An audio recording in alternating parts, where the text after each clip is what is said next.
Hey, thanks for stopping by. My name is Brandon. I want to thank everyone for getting this channel up to 1,000 subscribers. To celebrate this milestone and per viewer request, I wanted to start a series where I answer the questions of my viewers.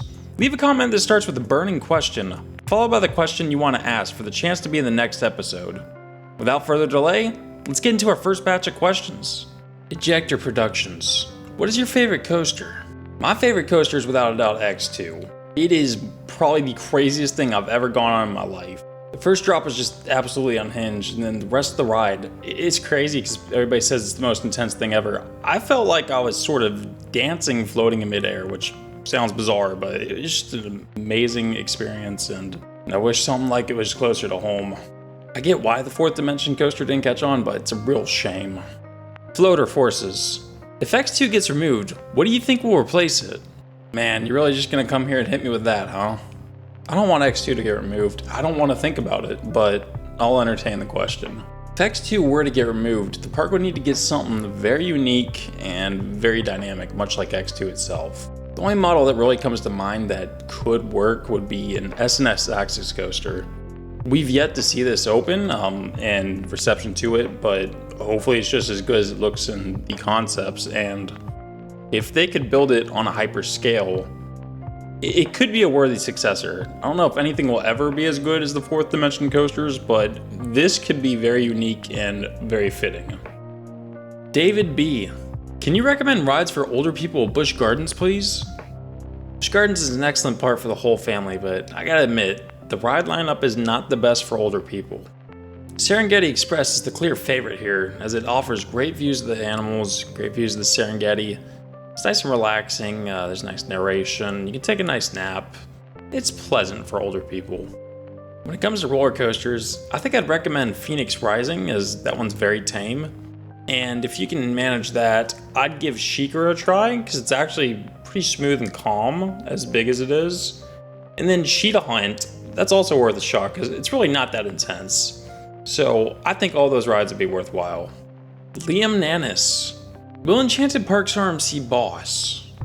Yeah, that's a loaded question for me. I actually am one of the few people that love boss. I think I got lucky because from what I've heard, the mid-course brake run will just sap all the speed from the ride, and then it's just not very good in the second half. I got a trimless ride on the boss in July when it was blazing hot, and this ride was just unhinged and incredible. I think the layout's incredible, and I think if they contracted Gravity Group to do a full retrack of the ride, we would have a world-class coaster, and that would actually be my preferred option with the park RMCing American Thunder. Realistically, given that the CEO's already mentioned that there's been demand for RMC Boss, I think it's very likely it'll happen. I think the company will see this as a big move that will get headlines, get people on board, and build real excitement. Realistically, if you retrack Boss, you're gonna get a potential top 25 coaster in the world. I really do think it's that good. But if you RMC the Boss, you could get a top 5 coaster in the world, and you will really get people talking. You know that guy 96. What's your favorite park that you visited? My favorite park I've visited is easily Cedar Point. I know it's cliche, but it's just the truth. Nothing compares to the roller coaster lineup there, and it's also the park that really got me back into this hobby. My best friend goes to Michigan, and he was telling me, oh, I'm pretty close to Cedar Point, let's go check it out. This was a park that I sort of knew about from earlier in my life, but I just hadn't gotten around to getting to it. Given the chance though, I was very excited to go visit him and to go to this park. We rode 4 roller coasters the day we went. We started with Millennium Force because that was the classic I had heard about my whole life and just needed to get on. Fantastic. Then we went straight to Steel Vengeance, and my goodness, that awoken something in me. Vengeance has been called overrated by some, and I get it just because everybody has it as their number one, but it really is that good. Absolutely belongs in the discussion, and for me, it got me back into the hobby and got me really wanting to get out to different parks. And then Gwazi opened at my home park, so life was good. Joe Creates Tutorials. With all the recent changes in coaster removals at Six Flags parks you've covered, what do you think is the single most important decision they need to make by 2028 to stay competitive? I love this question. It really made me stop and think, what should Six Flags be focused on to make sure they're in a good place in 2028? Ultimately, my answer is actually pretty simple. They need to make sure they have the right park lineup moving forward. Now, what I mean by this is they need to evaluate the parks, the performance, the growth potential, and make decisions on, should we sell more parks? Do we need to acquire parks? I don't think that's going to happen, but they got to ask these questions. They got to make sure they have the right lineup for growth, revenue, and customer satisfaction. I think the legacy Cedar Fair parks are already fantastic and in a good position to succeed, and I think these Six Flags parks they've chosen to maintain are in great locations and have lots of growth potential. Just Great Adventure and Magic Mountain alone have massive populations to draw from and aren't nearly penetrating the market like they should be. As long as they know they have the right properties to invest in moving forward, I think Six Flags can actually succeed going 2028 and beyond. Shout out to Velocity Coasters. He's a newer creator like myself making great content, and I see him on all my videos leaving comments and also responding to all my posts. His question is, will you be heading out to either Project Purple or Fast and Furious in Orlando for their opening days? So I've started the fun process of trying to get media passes to different parks to cover this stuff. I haven't heard back yet, but I'm hoping to hear from these parks and be able to get out on media day. If I can't make it into media day, I'll probably go to Fast and Furious at Orlando, as it's only 2 hours from where I live, so that's not too bad. Project Purple or Bakunawa would be a little more tricky if I don't go media day, because it's a flight out to New Jersey and that's a little more involved. I think I'll make it happen, but it really just depends on what day and what's going on in my life around that time. Marcel Twing 2007 D8Z, love the profile picture. Vlog when? The tricky thing with this is there's so many vlogs on YouTube already that I would just sort of blend in and not be able to stand out. People might watch it and enjoy it, but there's just no real good way to get that into the algorithm and really get it promoted.